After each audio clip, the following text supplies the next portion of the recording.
So please help me welcome Dr. Tim Mcknight.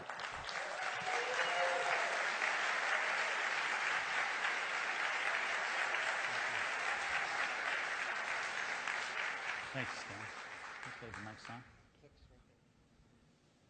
Good afternoon, everybody. This is really exciting. I want to first thank Daniel. I've never met Daniel, but I know this is his big event, and without his approval, I wouldn't be up here. And obviously, thanks Stan, who's been a tremendous support to me, and everyone else on the planning committee. There's a lot of wonderful people here that could be up here speaking, and I feel really fortunate that I'm one of the few that has this opportunity today. 2 years ago, I attended my first major event with Enagic, and it was right here in this room. And I was pretty new to the organization. And since that time, obviously some of you know that I'm on the DVD that Stan was referring to. Since that time, I've given many talks at different locations around the country and in Canada, and a lot of questions have come up as Dr. Filster was talking about. So here I was answering these questions. And as a result of those questions, that was one of the stimuli to write the book. And so I really am proud of the contents of the book. We had a second edition that was just printed a few weeks ago, and that's what you've all been given a copy of, and that's what Stan has available. I'm really happy with the way this turned out. It was really a pleasure to talk to some of you today and hear some of the stories of your prospects who have read the book, and it's helped open doors that were shut. So I want to thank Stan again for this opportunity. Now, what I want to do is I don't want to repeat what I've talked about in the past, but some of you I know are new and haven't heard me speak yet, and I do feel like there's a need to go over some of the basic biochemistry just so you can understand the value and the importance of the machine and the water. But I want to change the story around a little bit today, do something a little bit different that maybe some of you haven't heard yet. I'm assuming the slides are going to be... Oh, good. Sorry. Looking over there and there. Okay. So this is the book. Now, these are my children, and this was several years ago. But I have a very active family, and they're the reason I do everything I do. I have a wife who's tremendously supportive of all the time that I spend away. And, you know, one of the things, it's always scary for me to stand in the back and see all these people. But several of you came up to me today and said things that really reassured me that we're all a family here. We're on the same page. We want to promote healing throughout the world. And I join you in that effort.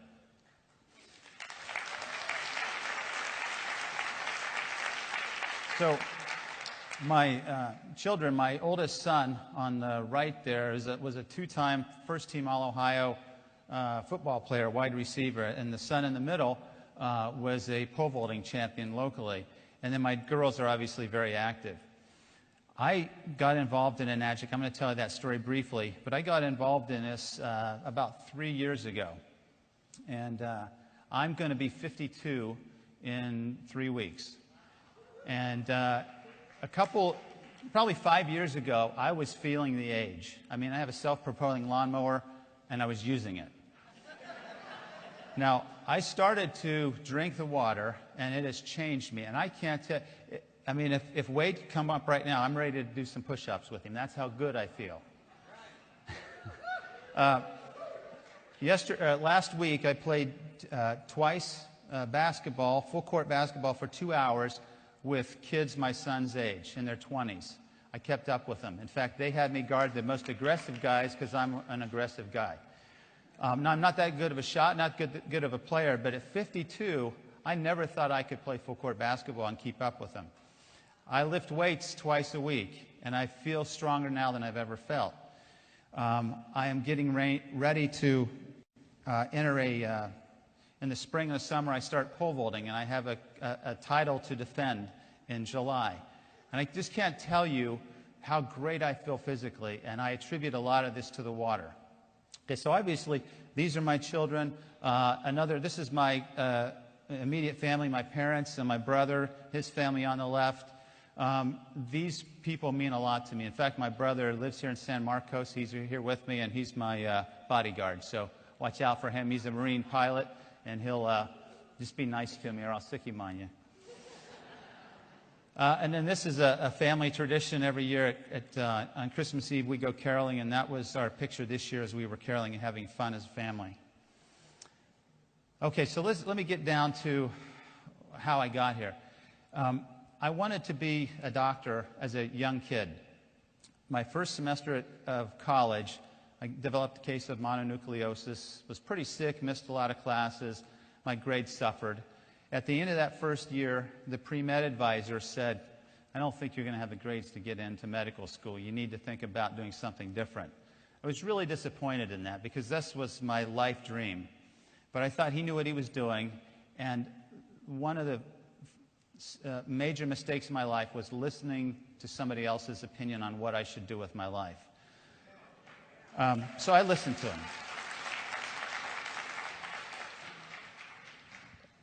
And so I got my degree in nutrition.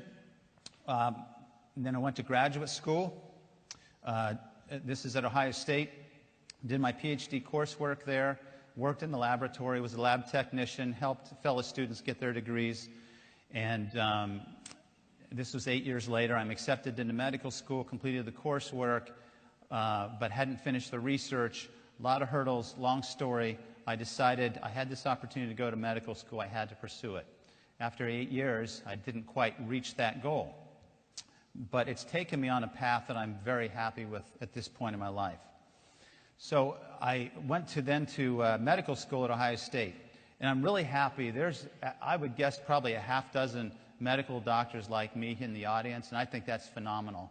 And it's really nice to know that you're out there because we're kindred spirits. And I know that you can identify with some of the experiences that you had in medical school because allopathic doctors are the standard American doctor. And we go to schools like Harvard and Ohio State and Loma Linda and all these other medical institutions. And we're trained to diagnose disease, and then we're trained to manage it with medications or procedures. And really what medical doctors are, many times, are managing chronic disease, and there's not a lot of effort or energy put into reversing or preventing disease. So after I completed all my training, I was finally grown up. At the age of 40, I had my first job. Took this job at Trinity Hospital in Northeast Ohio, rural Appalachian area. Let me tell you about two patients that I recently took care of because in addition to my medical practice, I also take care of people in the hospital. So these are two recent patients I took care of. 56-year-old woman, 550 pounds. She was on her way to the doctor's office when she tripped and fell and hurt her knee, and she couldn't get up. Didn't know what to do with her, so they brought her to the emergency room. Nothing's broken, but she couldn't walk. They found that she had a urinary infection. Normally, we'd send you home, but here's a person that can't walk, can't go home. What are we going to do with her? Well, I was on call, so they called me up and said, you need to admit her to the hospital. So we had her in the hospital for 4 days. Guess how much that cost us? Okay, now, we were not really doing much for her, okay, but we had to. Here's her medical history. Here's her social history. She had breast cancer. She had the radiation burns that Dr. Filzer was talking about. She had, when I walked in the room to see her one day, now she's a diabetic, on her tray she had a Snickers bar and a Mountain Dew can of pop. When she rolled over, she would need help moving her abdominal pannus. She was that big. You could smell her from the doorway. These are her list of medications. And there's the beloved Coumadin that every physician absolutely hates and is scared of because of the disasters that can follow it. The monthly retail cost of these medications, almost $2,000. This adds up to $22,000 a year to manage chronic medical conditions that a poor lifestyle have invited. Okay, that's modern health care. Another patient I took care of, this was his leg after he was improved. 67-year-old male who went to the hospital because he couldn't breathe and he couldn't walk. 445 pounds when he was admitted, and when he was discharged, 8 days later, he had lost 50 pounds of fluid. Okay? We call this diuresis. We got the fluid off of his system. Here's his medical history. Here's his surgical history. Here's his medication list. Now, what do you think about healthcare in America? I mean, when I see this, this is why I do what I do, because I can't stand for this. This is not helping people heal.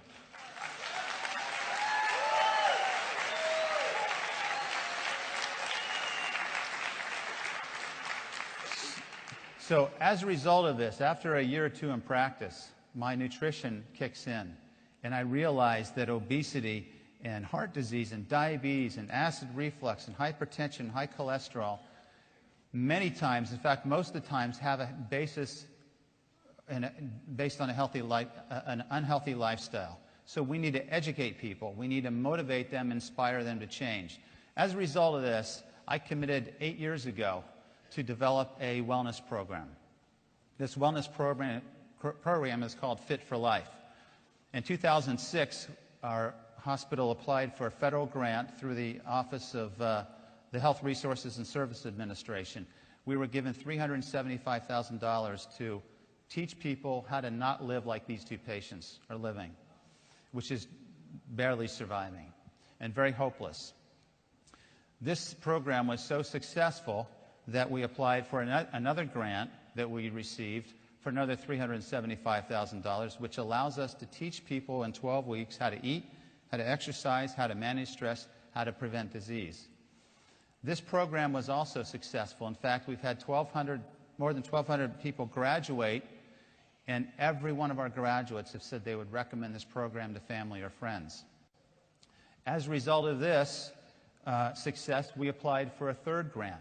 This year, there were 200 rural areas around the country applying for grants like this. 70 were awarded. We were awarded a third grant, and this was just 2 weeks ago. As a result of the success that we've had in promoting wellness, I was invited on Tuesday to the White House.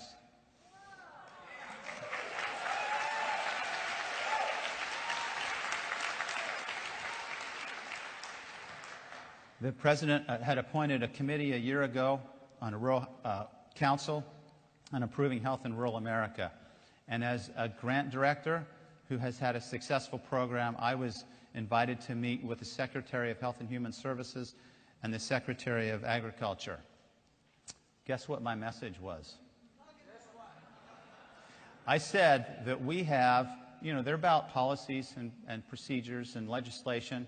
And I said, when I finally had my moment, there's no question that we need help and we need legislation.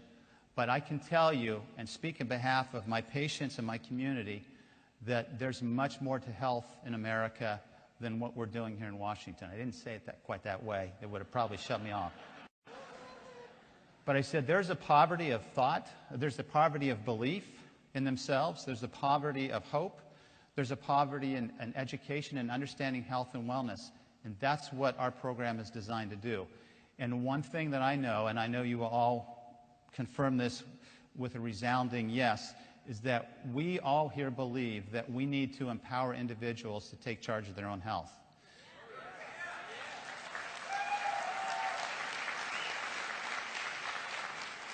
We need to show them, we need to model to them, we need to educate, inspire, motivate, and help people change, not externally, but from within. And that's what we're doing here, isn't it? We're helping people heal from within by drinking the best water on the planet. Okay, so here's a slide of some of the participants in a class. Now, my story with Enagic picks up 3 years ago. In this worksite wellness class we were teaching at a nursing home, Linda, if I can point her out, I guess this won't work. She's sitting over on the right-hand side. She came up to me after one of the meetings and said, you need to come to a meeting and learn about this Kangen Water. This is amazing technology. And I said, what? And she said, well, I don't know too much about it, but you need to learn about it. She was very persistent week after week. And I finally thought, I need to go because she's been respectful to me and my message. I need to respect her and her message. But as I sat there in one of the typical presentations, I was pretty smug in my thoughts that this was hype, this was a hoax, there was no science behind it, and I'm just going to spend my time here and get out and tell her I went to the meeting like she asked. But then I became very impressed with what I saw, with the pH meter and the ORP meter. There was no magic there. This was science. This was my comfort zone. This is what I'd spent over 8 years in laboratories doing. And so I knew there's something to this. And most of you have been in that position. You go to a meeting not expecting much, and you're kind of blown away by what you see and what you hear. So this was my experiment. Now, the microclustering was always kind of a hurdle for me. The T experiment that we're all familiar with, I wasn't really sure how to explain that. It made me scratch my head, but the 2 meters couldn't lie. And then I was like you. I went home from this, and I told my wife, we need to learn more about it. And then I got on the internet. That's what I saw. And then I thought, a lot of testimonials here. In science, we don't put a lot of credence in testimonials. Then there's competition. There's other brands. Then there's the cost of the machine. I was thinking maybe we ought to get one, and my wife was saying, no way, not at that cost. Then there was science. Where's the science? What kind of studies have been done? There was the whole idea of direct marketing, which is something I had always tried to avoid. There was, am I a salesman or am I a clinician? What am I doing here in this world? And then, of course, there was the time factor. And all those issues I had to address before I became involved in NAGIC. Well, like many of you, I learned that the Kangen scam was written by a competitor, so that was discredited pretty quickly. I found science to support the idea of ionized water. I realized the testimonials had their place, and they actually really add a lot to our understanding. I'm not really a salesman. I'm primarily a clinician, but I am a 6A because I have some real good people on my team.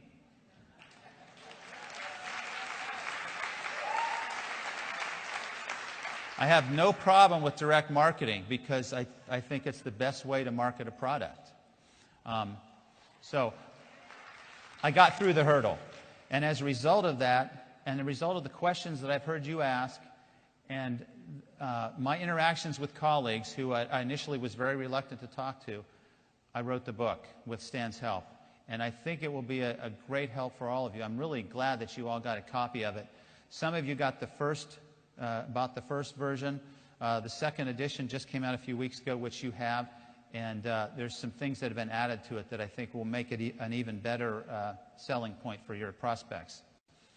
Okay, so that's my introduction into Kangen Water.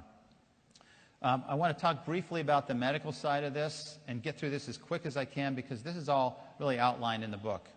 We talk about stress as an imbalance of forces, and that this particular stress that we need to understand in health is oxidative stress. In oxidative stress, the vehicle for oxidative stress is free radicals. What's interesting is we knew about free radicals and their role in diseases and in aging way back in 1956. This article was published in the Journal of Gerontology, but it's lay dormant until just recently. So a free radical is an unpaired, negatively charged particle. It moves at high speeds, and it steals electrons from adjacent atoms, and it makes those atoms then unstable because nature likes stability. And so when you lose that stability, when those electrons aren't paired, you have a reactive molecule. Okay, and this is believed to be the root cause of aging and disease. All right, now people say, well, where do they come from? Well, most of the free radicals are generated in our day-to-day activities. Anytime you breathe oxygen, you're going to make free radicals. When you exercise, you're going to breathe more oxygen, make more free radicals. Our body is designed to manage that, no problem. What it's not designed to do is the overwhelming additional sources of free radicals. And these are some of the additional sources. Okay, so let me try to get through this kind of quickly for you. Some of you have heard this. Don't know why my clicker's not working. There we go. Okay, so Mr. Oshiro talked about turmeric, one of the best antioxidants that you can take. All of the medical conferences I've gone to recently have talked about turmeric. It's an absolutely wonderful product. What antioxidants do is they donate an extra electron. They have an additional electron that they can donate to stop or to neutralize the propagation of free radical reactions. And that's what this slide is depicting. When you have excessive free radical destruction, it affects various tissues. It will attack proteins, it will attack nucleic acids, it will attack lipids or fats. When it attacks the collagen, which is a protein that's a very strong protein, it will cause the skin to age prematurely. When it attacks the elastin protein in the arteries become stiff because the protein changes its structure, and hypertension follows. Many of you will have normal blood pressure until you hit your 60s or 70s, and then all of a sudden you have high blood pressure. It's because of the aging process of those blood vessels that happens many times.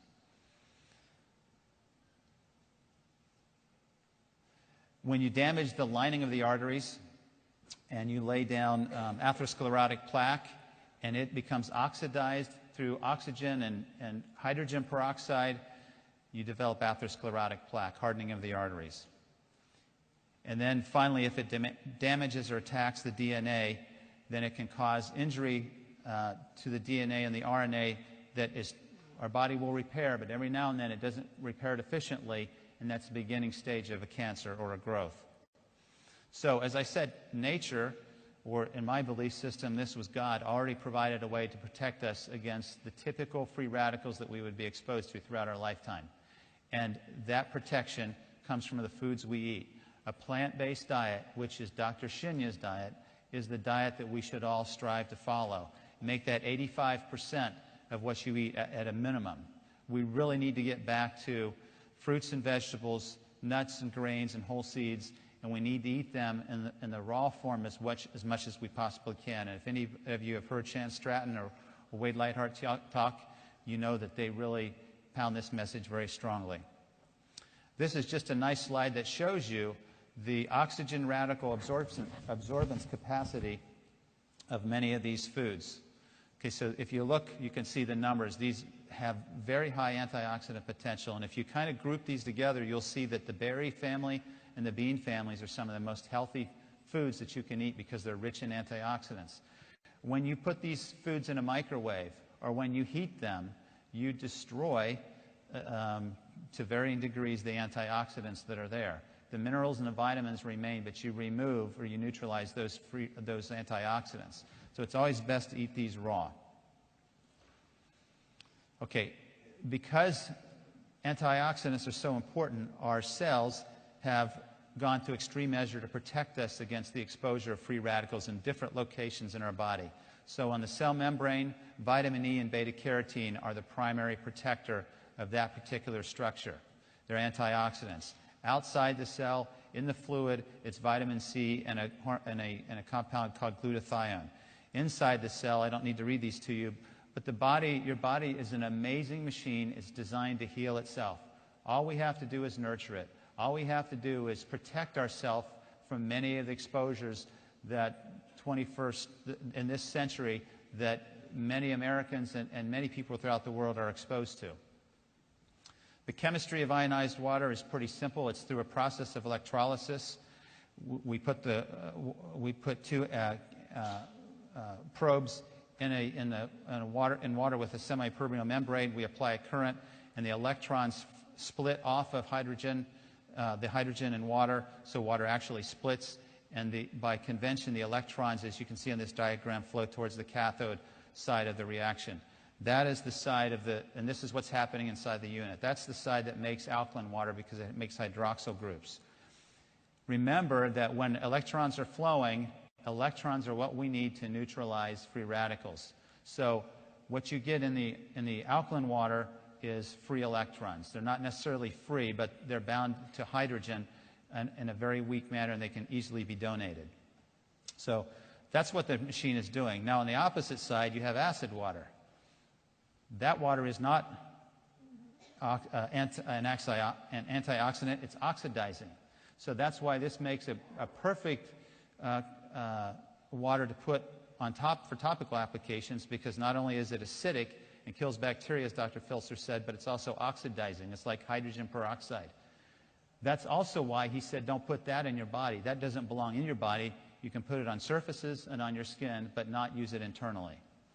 Okay, so key features. I know most of you know this, so let me just skip through this. We are exposed to acid loads because of our lifestyle. All of you are familiar with Dr. Warburg and his research and his conclusion that cancer thrives in an acidic, oxygen-depleted environment.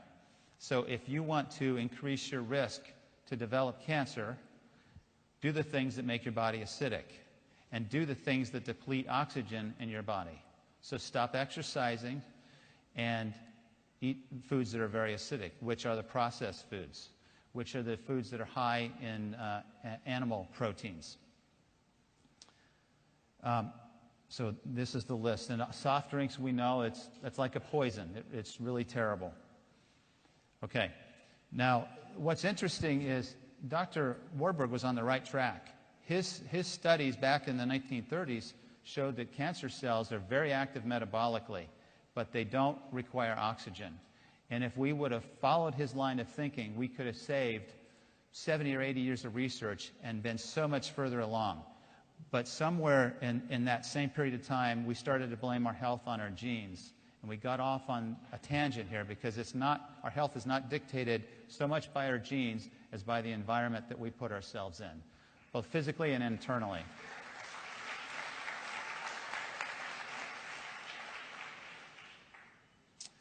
Dr. Filser mentioned there are buffers in our body. The lungs are the best buffer. The kidneys are, and the lungs are a long-term buffer. They're fast-acting. Then the kidneys, and then we have these chemical buffers. And these chemical buffers is where the ionized water can contribute to neutralizing the acidic buildup in our systems. This is also where the link between acidity and osteoporosis is believed to lie. Because if you look at the slide here, when we have a very acidic diet, whether it's from high animal protein intake, or it's from soft drinks, or it's from high fructose corn syrup, and those foods that most of us eat too much of, our body's trying to maintain a state of neutrality. And one of the best places to get a buffer for that system is from the bones. So it takes calcium carbonate, calcium phosphate out, and calcium gets excreted, and we lose bone density. Here's a list of the alkaline and acid foods. And some of you have seen this before. But look at that list. Study that. And remember that you already know what you should eat. Nature has provided these foods for us. But if you look at the convenient foods and the foods of the 21st century and the foods that we like because they taste good, and sometimes they're cheaper than eating the raw vegetables and fruits, you'll see, if you're honest, that most of the time many of us eat more of the acid foods than we do the alkaline foods. Okay, we talked about this process of alkalinity through electrolysis. You know about the oxidation reduction potential, so I'm not going to repeat myself there. There is evidence that the water is superhydrating, that it microclusters, and most of this research has been done by Dr. John. Dr. John is very well published. He did a lot of work with Dr. Eyring back at the University of Utah when he was in his early training. But some of my colleagues and scientists are critical of this concept because there's not a lot of support, not a lot of research on microclustering. What we can do, or what's been done, is measure the resonating or the vibrational frequency of microclustered water, which is the water that comes out of the machine. And when we do this, we can see there's a difference between the standard waters that we drink and the frequency that it vibrates, and the hexagonal or ionized water, which has a much lower frequency.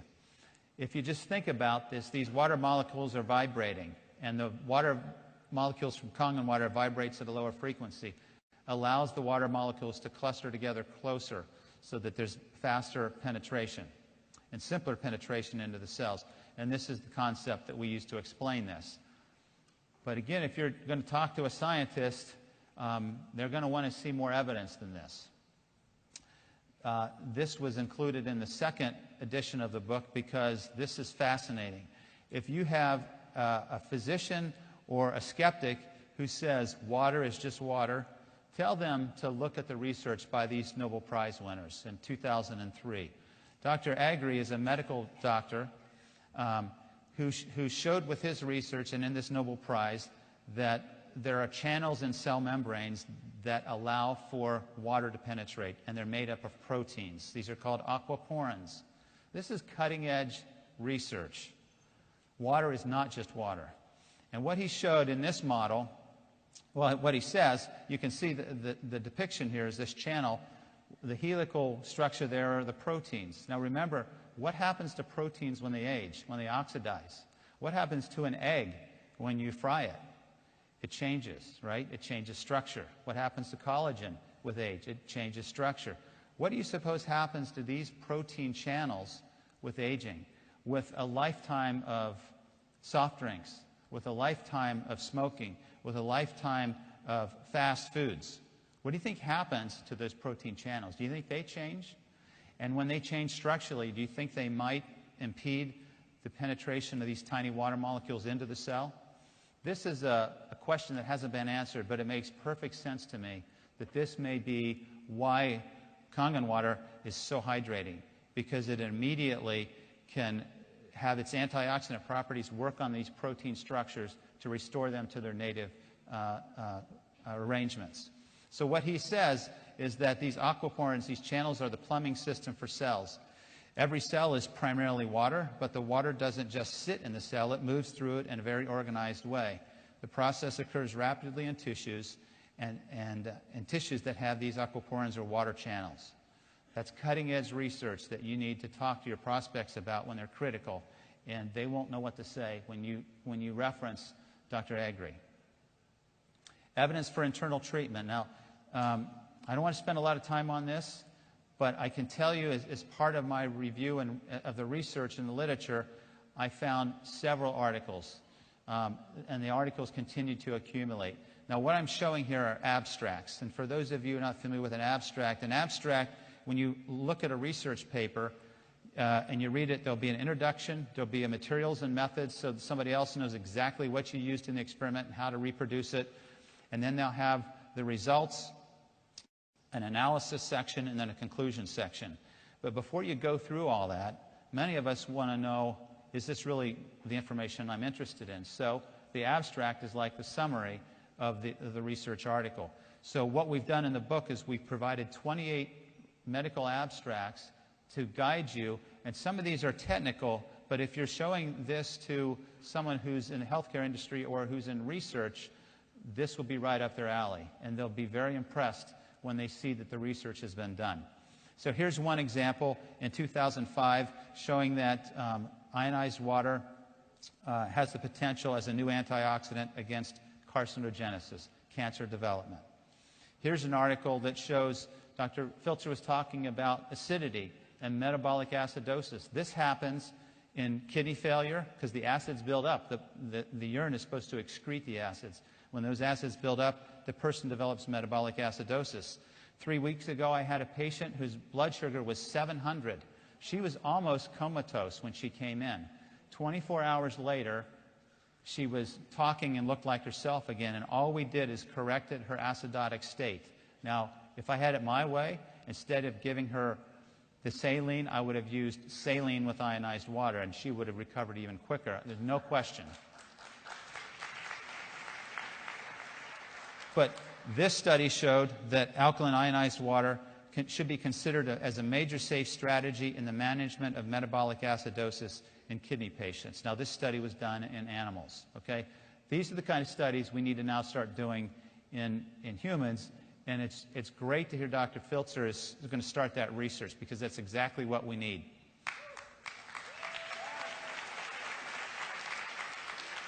Another study on tumor development and the ability of alkaline water to stop that. Another study showing when they took, the liver is like the organ that cleans everything you eat and everything you put in your mouth. The liver gets a look at it before it gets circulated to your general circulation to make sure it's okay, it's not toxic. So what they did in this study is they used a very liver toxic chemical, carbon tetrachloride, and they damaged the liver. They caused liver damage, and then they fed these mice alkaline water and tap water, and they looked at the recovery rates. And the recovery rates were phenomenal with those who had received, those mice that were given alkaline water. Another study on alkaline water and cancer. There's a lot that's been published on cancer. Most of these are animal models. But do you want to wait until we have the human studies to tell people to drink this water? Certainly no harm can be done in it, and I think all of us believe that it's one of the best things that we can do for those of our family and friends who have cancer. Many studies have been shown to be very helpful. This water is very helpful in diabetics. And I can tell you, it doesn't cure diabetics, but my patients who have diabetes who drink this water reduce their medications, reduce their insulin levels. It's part of the picture, and it's very helpful. Then there's evidence for external treatment. And again, what we're doing is using acid water. It's acidic and it's oxidizing. There's application for this in the agricultural community. This is just looking at its ability to block microbial growth in cabbage. Imagine what would happen if agriculture started to use this around the country, around the world, as a way to protect plants from harmful microbial infections. I mean, we're just at the beginning. Think back to that curve that Daniel talked about. We are just at the beginning of an organization that could explode in so many different areas to help people at many different levels. Another study and Dr. Filser again talked about this, that this water kills bacteria. It does it very effectively. I love this quote by Louis Pasteur. He did not believe, well, in fact, he did initially believe that the genes controlled everything, but on his deathbed, he made a confession. And what he said is that the cell is nothing, the matrix or the community, the surrounding is everything. And that's exactly where we are now in medicine. It's not the genes you were born with necessarily, it's the environment you put those genes in. From the energy around you, from the thoughts, from the foods you eat, from the way you exercise, from your exposure to sun, to pollutants and harmful agents, it's the matrix. If you want to change your health, change your matrix. Okay, so why are physicians slow to respond to this? Well, as you know, they want peer-reviewed studies, and they're limited.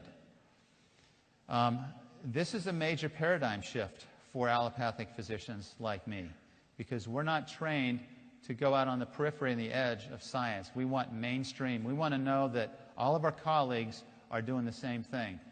But I'm so far away from that now that I have to be careful I don't end up on some other planet, because I just think the model is wrong. So again,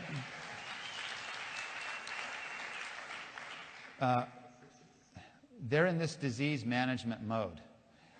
You know, when we're managing people, it's very easy as a primary care doctor to see somebody with heart disease, because I know exactly what their cholesterol levels should be for their risk factors, and I know exactly what medications to put them on to manage those numbers so that now we're doing what the standard of care says.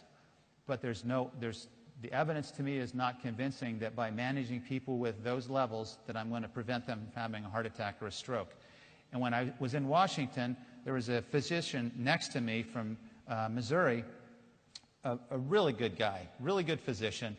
And I asked him, how many patients are you seeing a day? He said, 30 or 35. I said, how much time do you get to talk to him about disease prevention? No time. I don't talk to him about it anymore. I said, why not? He said, because they don't listen and I don't get paid to do it.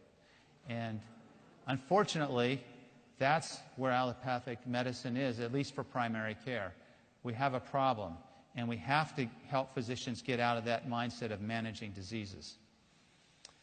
Okay, we're also afraid that our peers are going to judge us. And that if something happens and we end up in a court, if we're not following mainstream medicine, we worry about legal repercussions. And for all of us, anytime we change our paradigm, that's pretty scary and it's very uncomfortable. Okay, so here are some of the things I've heard from physicians. Water is just water. It's not just water. The Nobel Prize 2003. They said that the body has 3 buffering systems. You don't need to use an alkaline water to buffer when you already have 3 buffering systems. Yes, you do. Because even though we're all alkaline, your blood is slightly on the alkaline side. If you're not eating a healthy diet and leading a healthy lifestyle, you're going to be on the acidic side of that alkaline range, not on the alkaline healthy side of that narrow range. I've heard one physician say, why don't you just take baking soda? Well, I don't know what baking soda is going to do. It's certainly not going to penetrate cells like the alkaline water will, and it's not going to provide you any antioxidant protection. Some say, well, you drink that alkaline water, it's just going to be neutralized by the stomach acid, and that's not true, because stomach acid is not secreted until you stretch it with food or you put protein in the stomach, and that's the way it's intended to operate.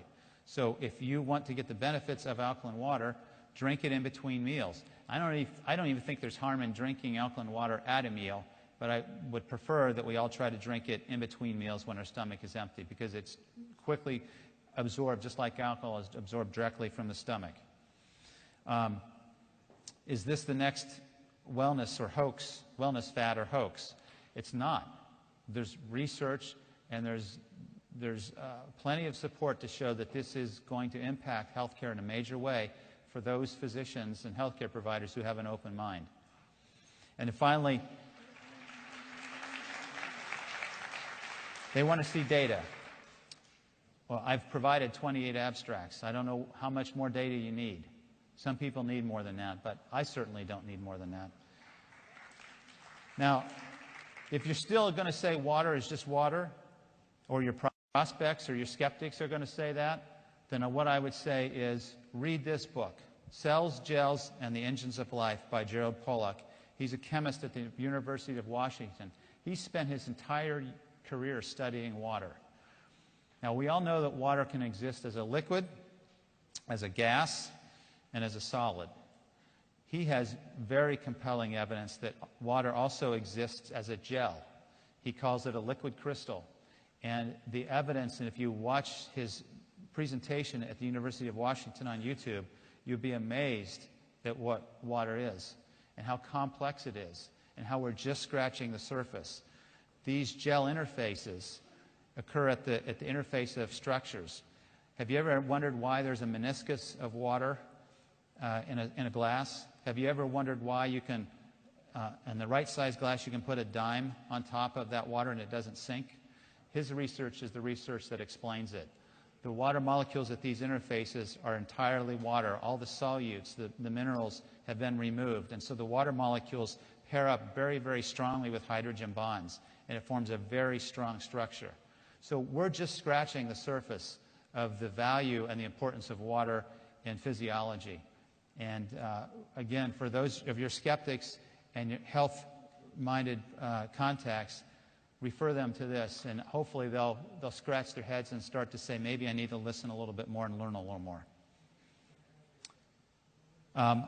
In the book, we have several of my colleagues who have endorsed the book. And one in particular, Dr. Nye, is, at least locally, is probably the physician I respect more than any other. She has survived breast cancer. She is a critical care specialist who works in an intensive care unit. She's a pulmonologist. These are the doctors you hang on to every word they say when your loved one is in intensive care and on a breathing machine. These are smart doctors. And she has a water machine, and she believes in it. She says, I invested in a unit and highly recommend to my medical colleagues that they study the contents of this book with an open mind. It's not a stretch for me to anticipate the day when ionizers become standard equipment in intensive care units. Wouldn't that be wonderful?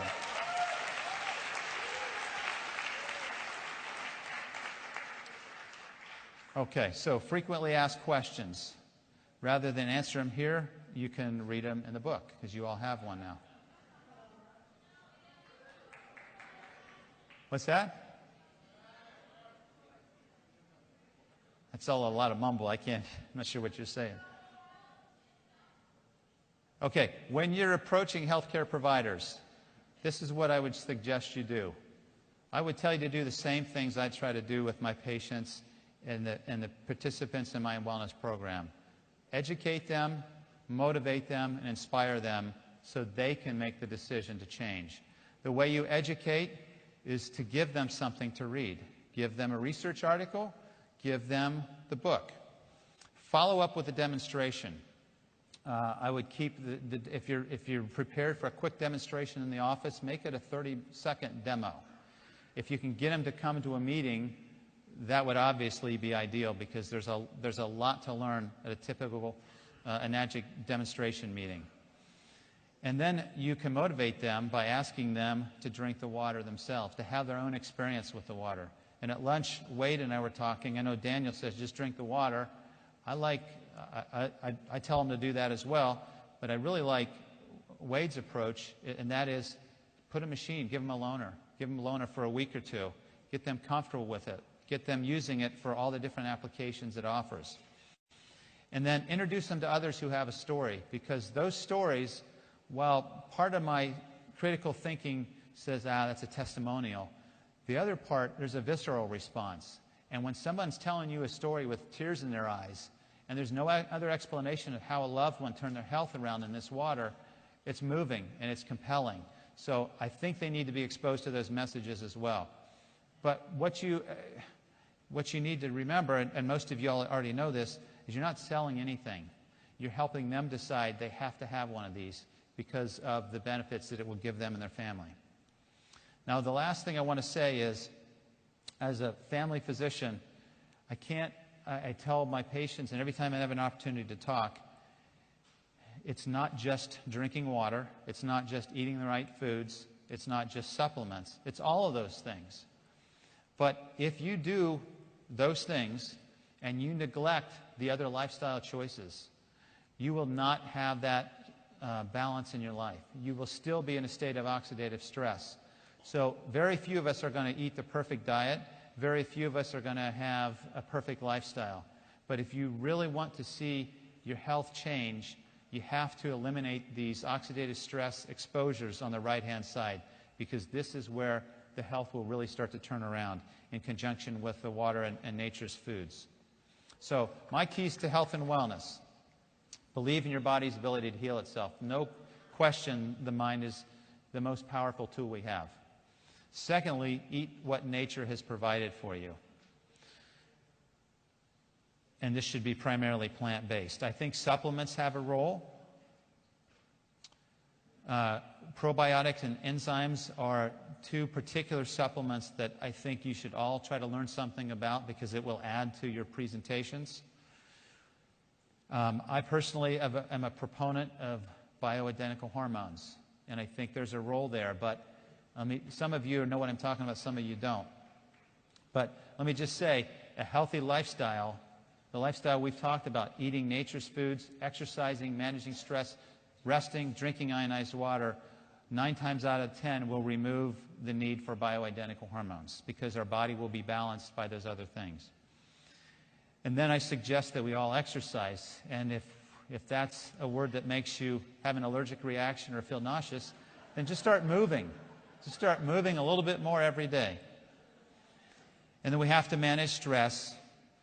And obviously, we need to drink this water, because of everything I've listed here, the simplest, the cheapest, the easiest way to impact your water, impact your health, is to drink ionized water. Drink Enagic's Kangen Water.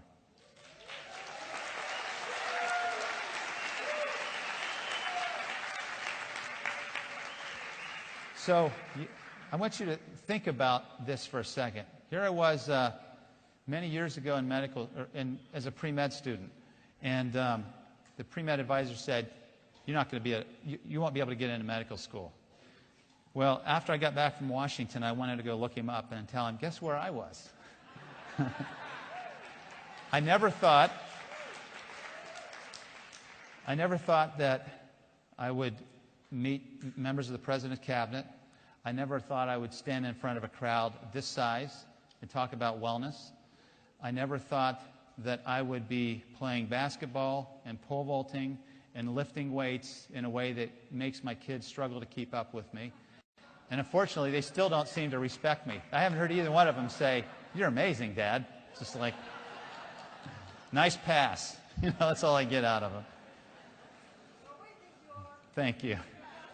So my closing message is a message that I've learned in my lifetime, and it's a message for all of you, because we're all trying to do the same thing. We're all trying to change the health. We're trying to impact lives in a good way. And let me just end with this little poem. Someone said it couldn't be done, but he with a chuckle replied that maybe it couldn't, but he would be one that wouldn't say so till he tried. With a lift of the chin and a bit of a grin, without any doubting or quitting it, he started to sing as he tackled the thing that couldn't be done, and he did it. Somebody scoffed, "You'll never do that. At least no one ever has done it." But he took off his coat and he took off his hat. And the first thing we knew, he'd begun it. There are thousands to tell you it cannot be done. There are thousands to prophesy failure. There are thousands to point out to you one by one the dangers that wait to assail you. But just buckle right in with a bit of a grin. Just take off your hat and go to it. Just start to sing as you tackle the thing that cannot be done, and you'll do it. Thank you very much. Thank you.